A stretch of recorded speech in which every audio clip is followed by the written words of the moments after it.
In college, I was a bit of a goth chick. Well, more than a bit. I was in it, deep.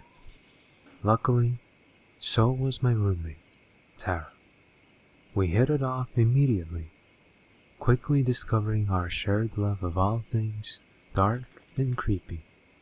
Music, TV shows, fashion, you name it. We called ourselves the Goth Girls. No joke. It's a little cringy now, but we do all stupid things when we're young. Tara was my roommate through most of undergrad, and we kept in touch after graduation, watching each other's lives unfold, mostly via social media. Just last summer, Tara bought a house right next to a cemetery. I was absolutely ecstatic for her. We had always talked about how cool it would be to live in a quiet suburb next to a sprawling graveyard instead of the bustling, grey metropolises we'd both come from. I was still hopelessly stuck in mine. The downside of being a working actress is the necessary evil that is city life. But Tara had finally managed to achieve her dream. I knew she would one day. Being the friend that she is, she was kind enough to invite me up for a visit. I wanted so badly to go, but that same summer, I was just about to embark on my first national tour, and so I had no choice but to refuse. That kept me busy all through that summer, and on into the fall and winter. That next spring, when it finally looked like the worst of the northern snows might be over, Tara extended the invitation one more time. This time, I was mercifully free to accept. "Oh my God," I said when I first arrived. The place was even more spectacular than the pictures on Facebook had led me to believe. It was straight out of a gothic novel. "Investment banking is really working out for you, isn't it?" She blushed and rolled her eyes. "Shut up and come here, you," she said, as she threw her arms around me and squeezed. It was nice to hug an old friend. Her little dog, Mocha, who up to this point had been sitting by very quietly and obediently, suddenly decided I was a bit too close to his mama and began pawing lightly at my leg. I laughed and knelt down to give him some well-deserved scritches. These seemed to satisfy him, and he graciously left us girls to our conversation. "So," I said, once the wine had been poured, "I'm sure you know what I'm curious about." "What?" Tara asked, seeming genuine in her curiosity.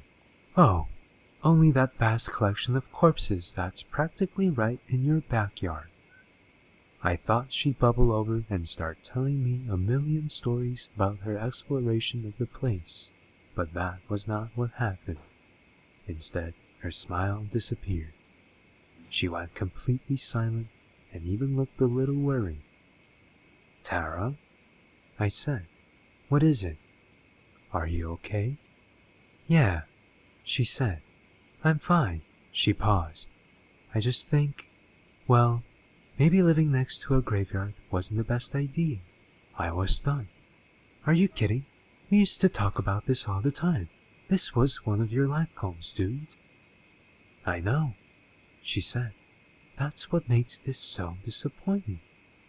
"What's disappointing?" I asked. "Is the cemetery too recent? I know you like the old ones." "No," she said abruptly. "It's not that." She fell silent again. "I'm not sure you'd believe me if I told you." "Try me," I implored. Part of me was excited, expecting to hear a spooky story, but somewhere deep inside, my concern was growing. She took a deep breath and began. "I was excited to live here. You're right. I love old cemeteries, and I've always wanted to have easy access to one, but I don't go there anymore. I can't. It would be so convenient if I could. Now, I have to drive across town to the park just to toss a ball with Mocha." "Why?" I asked. "What happened?" She hesitated before going on. "Everything was fine until the first really good snowfall. she said.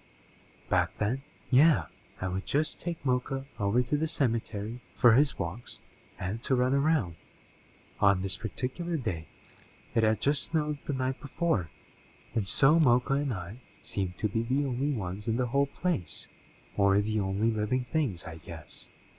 I decided it wouldn't hurt to let Mocha off his leash to run around for a bit. So I did, and he took off like a shot. He could barely keep up with me. It was like he was hot on the trail of something. Finally, he stopped long enough for me to catch up with him. But where he stopped, he had gone right up to a particular grave. It was a child's grave. A little girl.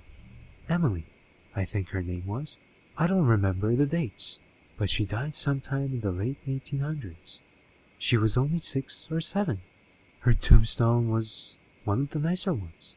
One of those obelisk-style tombstones, with a beautiful little angel standing right on top of it with its arms outstretched. I remember thinking it was funny that the snow had piled up just right on the angel's head, and it looked like it was wearing an elf's hat or something. She smiled at the memory. I snorted slightly, picturing the sight for myself, and waited for her to continue. As she slipped back into the story, her smile faded once again. And Mocha had gone right up to this tombstone and was sniffing around at the ground right in front of it. It was then that I noticed that someone had made a snow angel, right there, on top of the grave. It looked relatively small, child-sized, and it was fresh. It had obviously been made some time after the snow stopped falling, because I should see the dead grass poking through. She looked up at me, her eyes wide and bewildered, through my wine-induced haze. I thought I saw her tremble slightly. "Well, that actually sounds sweet," I said, attempting to both comfort her and urge her on. "I thought so too at first," she said, but then I realized something. She paused once again. The only footprints leading up to the grave were mine and Mocha's, and there were none leading away. If there was any doubt before, she was definitely trembling now. Whoever made the snow angel hadn't left any.